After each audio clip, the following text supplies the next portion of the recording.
Yeah, no, I'll affectionately call you Uncle George. Hello and welcome back to Hardy's Books. Laura, we have had a ridiculous last week, haven't we? We have. We're knackered. Absolutely knackered. So knackered, my body today decided, I'm going to strike you down with a migraine. Yeah. Doesn't help that it's like 1,000,000 degrees. It's hot, it's sweaty. Unlike where we were this last weekend. Where were we? We were in Glasgow attending the 82nd? Doesn't say on I the don't know. t-shirt. Doesn't say on the t-shirt. But there you go. Glasgow Worldcon 2024. Yeah. A Worldcon for our futures, or something like that.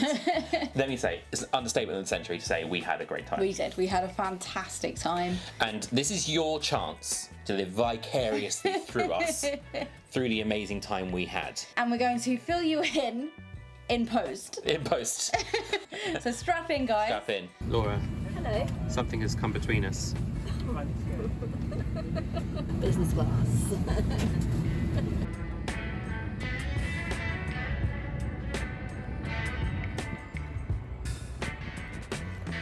Hello. Do you enjoy the walk, Laura? No.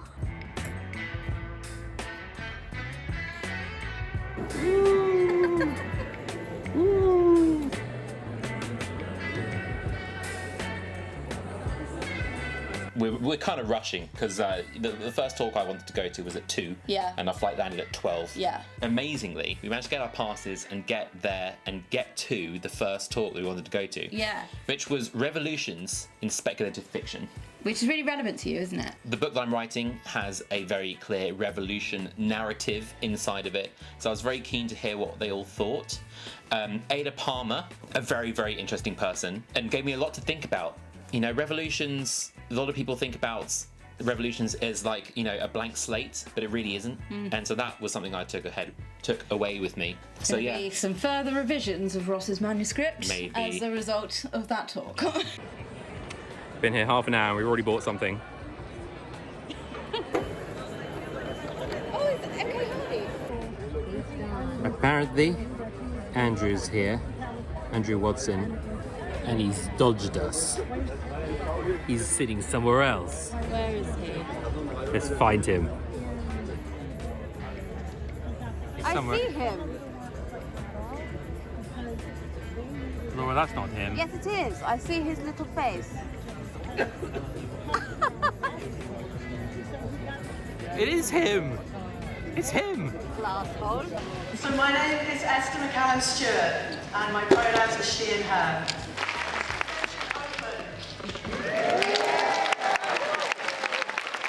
Then we spent the afternoon Just pottering around. Pottering around the dealer's hall. The dealer's hall is like the hub, It I think. is incredible. The number of stands of interesting people selling interesting things. Such creative folk, makers, writers, the most wonderful people. It might be a very bad name for a Christmas card. Oh wow! Thank you so much. I love it. I will keep it forever. I'm very glad. Incredible. And also, if you hang around there long enough, there's a reasonable chance you'll spot someone famous. Yeah. So I just met my hero again. Last time we met Joe Abercrombie, we'd paid for the privilege of meeting him and we got 15 minutes in a room with him and he had to be nice to us. This time he was just hanging out by the glance table in the dealer's hall at Worldcon. And he remembered us and he remembered that we bought him flowers, which is good. What had happened was I was standing behind him with Mare going, and he turned around and saw me going, and then blew me a kiss. I think I can die now. I can die happy. I am. Hands off, Joe. We Which spotted we did. many famous people. Many famous people. Yeah. The one person we really wanted to spot throughout this time was George R. R. Martin. R. R. Martin. Or as you call him. Uncle George. For context, my surname, despite being half of Hardy's books, it's not Hardy, it's Martin. I've been claiming kin Yeah. for many a year. Yeah. But we really enjoyed just, you know, already on the first day, getting to meet so many people in the Creators Hall. For example, Inkstone Books. Oh. Really enjoyed chatting to them. Yeah. Incredible special editions. Yeah, amazing. I've got some coming in the post because we didn't have enough room in our bag. Charlotte and Brett. Yes, We great love guys. them. Hi guys. Hello. We also found Dale Johnson. He's a bookseller from just south of Portland, and I was basically fawning over all of the books he brought because you know I love US editions. Yeah. Met Broken Binding folk as well. Yeah. And that's where all the kind of YouTubers and Instagrammers were hanging out. Yeah, of course. So we bumped into Johan, aka Library of the Viking. Yep. Patrick Leo. We saw Patrick Leo. Yeah. In the flesh. Yeah. First time out of Asia. Yeah. Yeah. Actually had a really nice chat with Patrick. Yeah. But there was also, some booktubers that we do know. Andrew Watson, friend of the show. Yep. More on him later. Yeah, more on Andrew later. And two right wrong-uns that he brought with him. Oh, complete wrong-uns. Complete liabilities. The Fantasy Novice and Velden Reeds. Yeah, we love really. We do love them really. Something that I've not discussed on the channel, I am a fibre artist. I do an awful lot of crochet. Most of the hats that you see Ross wearing, not this one, were made by myself. So when I saw a yarn stand where all of the yarns were named for book characters or scenes in fantasy books, I was just besotted. And I saw this particular yarn called Nanny Og. Yes. In this beautiful variegated green. So obviously I bought 2 skeins straight away and a crochet hook. To make a hat for me. To make a hat for Ross. Yeah. But what happened? Ross it up. I did, royally. I was trying to help. I was just trying to help unravel the scheme. And I got it all wrong. And then our lovely friend Lady Mary's spent like 3 hours trying to unravel the mess that Ross made. Yeah. We even took it to the bar, and the bar turned out to be quite difficult to find, but that was apparently where everyone was going to be. Yeah. So we went over to what turned out to not be the bar, and then we found the actual bar. Yeah. And there we found a friend of Mare's, Yeah. author Stephen Arion. Yeah. Author of Judas Blossom. Yeah, had great chats with him. Yeah, he's great. And Liz from Love Broken him. Binding. Yeah. And Cameron Johnston. Yeah, author Great of folks. The Last Shield, which just came out. This is an ARC, but it actually, I think it was released today. Today being the 13th of August. Moving on to day 2. It's already been a morning, hasn't it? It has. Oh, sorry, I just forgot I wasn't on front camera for a second there. There we go. What a morning. Yep. See you later. I'm going to something else. Have you ever heard the joke, I'm a traditionalist, I want to go back to the patron of the arts days? That was a great talk. Unfortunately, it started with a mindfulness exercise and I arrived late. So I did that whole IT crowd walking across the rows of chairs while everyone's kind of like trying to listen to their body, feel the ground beneath their feet. And you went to something else, didn't you? I went to Ancient Cultures and Context, which one of the panellists was our friend from the first night, Cameron Johnston, who we were just talking about. His book just came out. And another of the panellists was Gaurav Mahanti, another friend of Mare's. Because she's just like the most popular person in the world. She just like collects authors like the Katamari person collects chairs and ducks and... Gaurav wrote a fantastic book called Sons of Darkness, which is a grimdark novel. It draws on the mythology of India. It's been compared to Game of Thrones. In fact, he even dedicated it to George R.R. Martin. We ended up spending quite a lot of time with Gaurav because he was friends with Mare and he was doing a lot of the panels that we went to, and he just was such a dude. Just such a lovely guy. But then we met up with our good friend Andrew Watson and our other good friend Cams Campbell from Cams Campbell Reads. Yeah. Apparently Andrew is around here, and apparently our good friend Cams is also around here. So I'm going in search of them.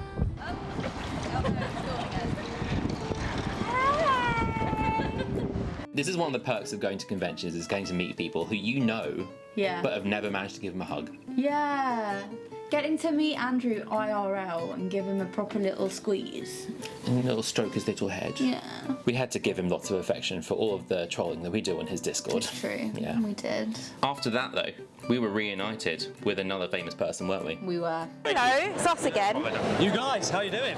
We're very well. How are you? Well, You should know that after we had that video of you saying you should subscribe to Harley's books, yeah, our subscribers have more than doubled.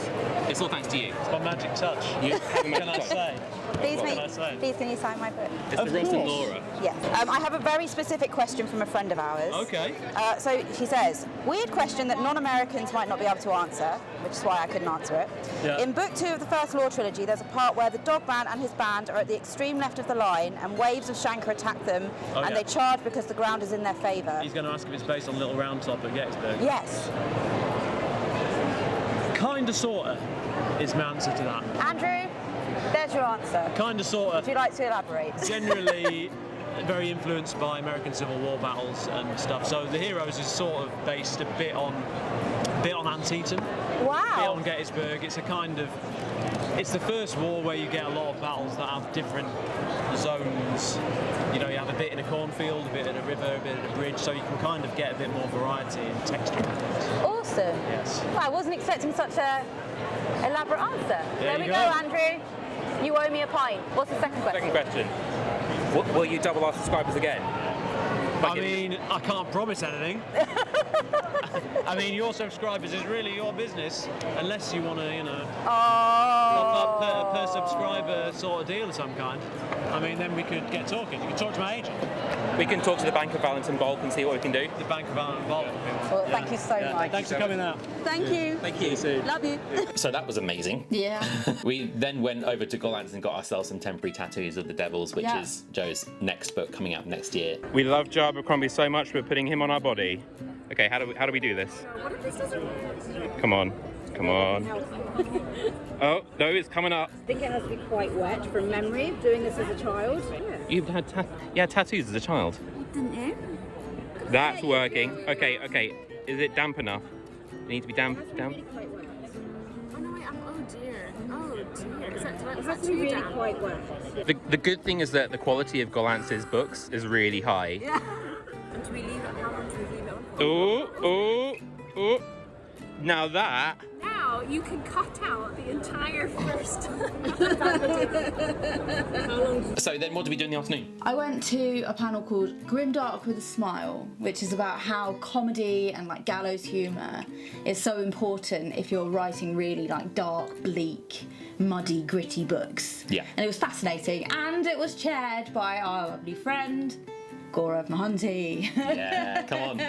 And he smashed it out the park. He was absolutely fantastic, and it was fascinating. It was just like all of my favourite things. Meanwhile, I went to Writing Diasporas in SFF, which featured one of my favourite lesser-known authors, Neon Yang, who is just the most interesting person. Neon comes from Singapore. They wrote this series called The Tensorate, which has the best world building, like seriously. And I didn't think I'd ever get a chance to meet Neon in real life. I caught them at the end, got them to sign my copy of The Tensorate. But that was so exciting, so great to meet people who you weren't expecting to see. And then both of us went to another talk after that on transgender retrofuturisms, which is just the coolest concept ever. And now I think both of us want to go read Camelot 3000. Oh my god, yes! Of course, we were still looking for George. Yeah. So I thought the best thing to do was to go to the fans of Song of Ice and Fire meetup that was happening that evening. So I thought, if he's going to show up to anything on the programme, he's going to be showing up to that. Did he show up? No. But still had a great time. Like, so well chaired. It was just a wonderful time. People talking about Game of Thrones to levels that I didn't really know was possible to talk about Game of Thrones to. I haven't read any of them in like 10 years, but still love them. Trying to remember all these character names and what they're up to, but had a great time in the process. That was kind of it for Friday. We were both so exhausted. And so we kind of just collapsed and went home, didn't we? Yeah. Hello. Another day, another day. Saturday was the day that it really kicked off. There were so many people. It was crazy. There on Saturday. It was crazy. Like, we thought it was busy on the Friday. Saturday, I feel like it was 3 times as busy. So we started off by queuing up to get into Hall 4 because I wanted to get my book signed by Ryan Carhill. There was a long queue because I think people were really anticipating the signings, and I thought I better get to the front of this because Ryan Carhill, he's going to be in massive demand.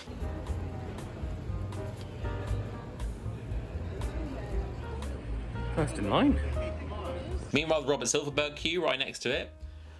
Out of the room. Really? Yeah. Arcady Martin, also out the room. Really? Crazy. I was trying to get into, of its time, reading classical science fiction, but I couldn't get in because it was full. And then I tried to go to Don't Go Into the Woods, Monsters and Feminism, but I couldn't get in because it was full. So we thought, let's go to Governments and SFF 25 minutes early. This is the face of someone who arrived 25 minutes early to a talk and still didn't actually get into it. Not impressed. I missed out on 3 panels in a row. That was hard. Do you know what it was? It's because the ones that I wanted to go to were in this room called Castle 1. There was no way of registering interest before a panel started, so they had no way of knowing how many people were interested in a particular panel. To me, I think that's obviously going to be very well subscribed. For some reason, they put it in this quite a small room, and people had gone to the 10 a.m. seminar in that room and didn't leave, they just stayed. There just was no seats because people just weren't even leaving. Just get people to register their interest beforehand so you know how many people to anticipate. So that put a bit of a damper on the morning. Yeah, so I was a bit annoyed about that. But in my irritation, I headed to the bar. And at the bar, I found Ben Aranovich. And I went over to him, I said, Ben, I don't know if you remember me, but we've met a couple of times at various signings and we were chatting at Goldsborough Books, Fantasy in the Court. And he said, oh yeah, of course. Your grandma had a house that backed onto the Beverley Brook. And I went, yeah. And I sat down and I had a coffee with Ben Aranovich for about 40 minutes, which I think is better than going to a talk. Yeah. Suck it. Didn't want to go to your poxy talk anyway. I did actually manage to get into a talk. I went to one publishing in the UK with Marcus Gibbs, who is one of the editors at Gollancz, and that was like information for 2 hours condensed into 1 hour. I took the most notes of any talk at that one. It was so interesting. And then that was when Mare and I found Laura having coffee with Ben Aranovich. Hi. We heard from there that he was thinking the next morning that he was going to go. It was either he was going to go to the Urban Fantasy one. Because he was literally name checked in the blurb, and he was saying to me like, "Oh, I really feel like I've been name checked in the blurb. I should really go in like a cap and a mask and heckle." So he was either going to go to that, or he also said he was interested in one that was like a post Harry Potter, like a book of like panel about children's books. So that was going to happen the morning after. So we'll just have to find out what happened there. Following that, it was like a day with the stars, because we then went and had lunch with Rogba Payne. Yeah, we went to the food hall. Our friend Cams was still there. He came for the day. Rogba Payne wrote The Dance of Shadows, which Ross has done a review video of that we'll do a linky to up there somewhere. So Rogba was walking through, and Rogba is aware of us. For better or for worse, I don't know. And he's also aware of our friend Mare. So he was walking through the food court, and we, having zero shame, were like, Rogba! Oh my god, hi! And he came and had lunch with us, which was so nice. Yeah, we had like basically an interview. We should have had the camera running for the whole thing, to be honest. It was great. It was really good. It was amazing. Love you, Rogba. We love you, Rogba. Yeah. So following that, Cams and I went to a cozy fantasy talk. Which was really interesting because, again, the book I'm writing is cozy adjacent. That's as much as I can call it, really. It's cozy with an edge. Cozy with an edge. But there is a lot of DNA that, like, what makes cozy. There's a lot to it. Like, some specific formula things, which I didn't quite realise. And there was one point where, during the talk, Cams, he leant over to me and went, "That sounds a bit like Tolstoy." And I then back to him and I went, "That's the most Cams Camel thing you could have possibly said." We love you, Cams. If you haven't checked out Cam's channel, go and check it out. And then we checked out Gollancz turning 100. Yep. Unbelievable. They've been in the industry for 100 years. So if you remember those banana yellow sci-fi books, 100 years they've been producing them, since 1924. Incredible. It's a real feat in this industry. So it's huge. Yeah, it's huge. Well done, Gollancz. And it was a brilliant talk with, amongst others, Joe Abercrombie and Scott Lynch, who wrote The Lies of Lot Lamora. Those two just pair off each other. They were a problem. Yeah. Arain Johnson, the moderator, had to step in a few times. Who, incidentally, is the coolest man alive. Yeah. Easily. They're Jennifer Delaney, who's just released Tales of a Monstrous Heart. And Aman J. Beatty as well. Yeah. Who wrote Kavithri. Meanwhile, as this was going on, you know who made an appearance? Bloody George Uncle R. R. George. Martin. Uncle George was going around the dealer hall. I think he waited to see when everyone was going to be in a panel. He looked at the programme and said, everyone's going to be going to Gallant Turns 100 because it's got all the big names. And where were we? There. At Gallant Turns 100. Viking, meanwhile. Viking! Bloody Johan! We love you, Johan, but damn it! I did bump into Johan afterwards and was like, what was he like? I'm so happy for you. And Johan just went, you don't seem happy. Our plans then got completely derailed for the rest of the day. We just winged it from there on out.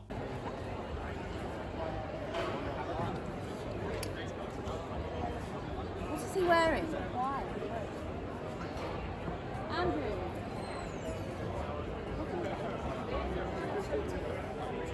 I went to a Robin Hobb meetup. Yeah.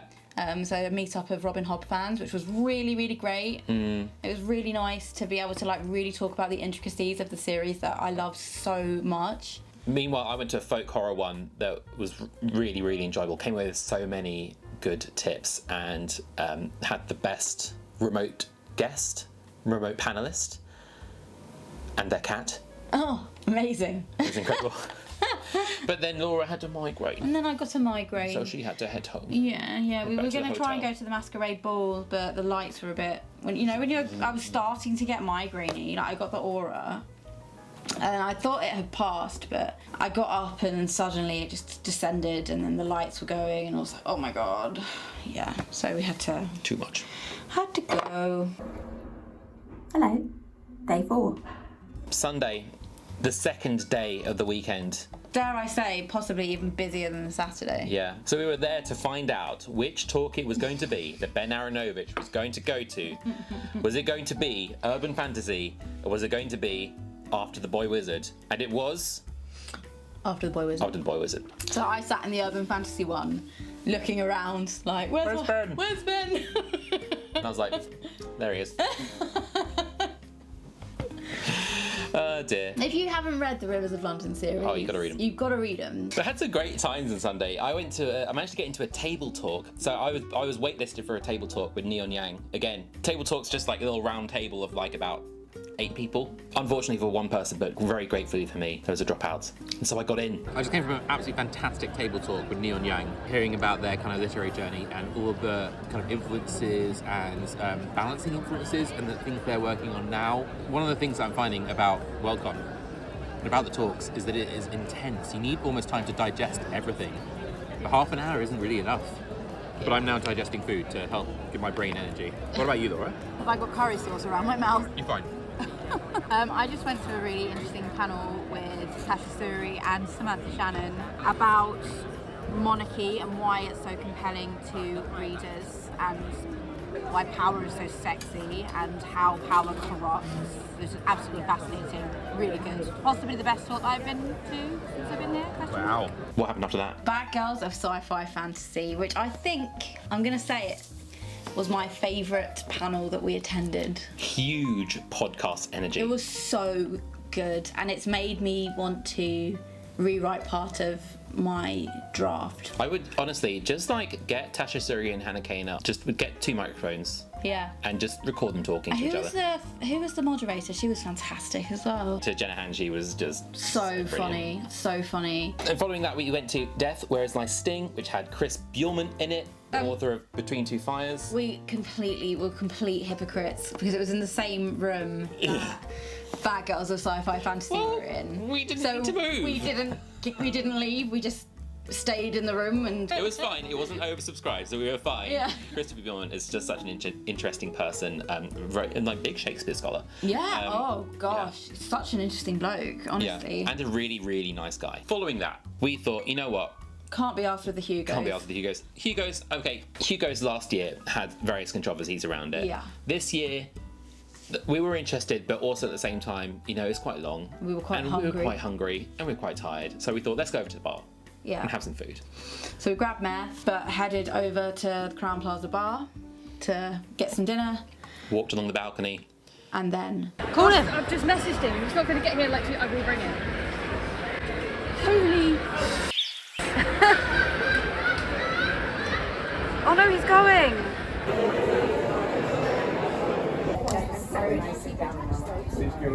I will take you, so yes, just wanted to go across quickly and deliver that. Oh my God. He's your biggest fan, man. It's cool. My dedication is to you. Oh, this is. Thank you. That's very kind. Everything. Thank you. Thank you. Thank you. Oh, here, come on. So with you. Some money from Westeros. It's really, really amazing. Yes, yeah, no, I'll affectionately call you Uncle George. Thank you. They call my book the Indian Game of Thrones, and I was like, this is going on my tombstone for sure. Indian Game of Thrones? Yeah. It is really good over there. Yeah, it's by head of series. And in fact, Bloomsbury in US. And it's broken binding. Thank you. Yeah, bye. I'll look for someday. Oh, thank you, sir. Thank you. We were so happy for Gaurav. Oh. Just when Mayor just like frantically texting him. He left his meeting with his editor. He literally got up mid-sentence, I think, and just sprinted. George was so nice about it. Like, I think he was genuinely really taken aback. Yeah. He was really like, oh my God, that's so nice. It was just the most wonderful moment. And I'm glad that I met George R.R. Martin, don't get me wrong, and I'm glad that Meg got to meet him as well, because I know that she loves A Song of Ice and Fire too. But I am so glad that Gaurav Mohanty got to meet his hero. And I'm so glad that we were there to see it, because it was just the most wonderful moment, and it's something that I'm going to remember for the rest of my life. We love you, Gaurav. We love you, Gaurav, yeah. Everybody go and read Sons of Darkness by Gaurav Mohanty, please. Now. But no, we didn't get anything signed. But no, we didn't get anything signed because he wasn't signing anything. He was getting into a taxi. Yeah. So that was kind of it. I mean, Monday, the following day, was just chilling. Just chilling. Saying goodbye to everyone, all the cool people that we've met, getting the post-con blues. Already. It wasn't even over and we were already getting it. Yeah. Man, we bought a ton of books. I think it's time. Do you think it's time for a book haul? I think it might be. I tried literally everything. A bag's full. I don't know how we're going to... just not going to be able to fit it in, Laura. What? Oh. That's awkward. I guess we'll have to leave it here.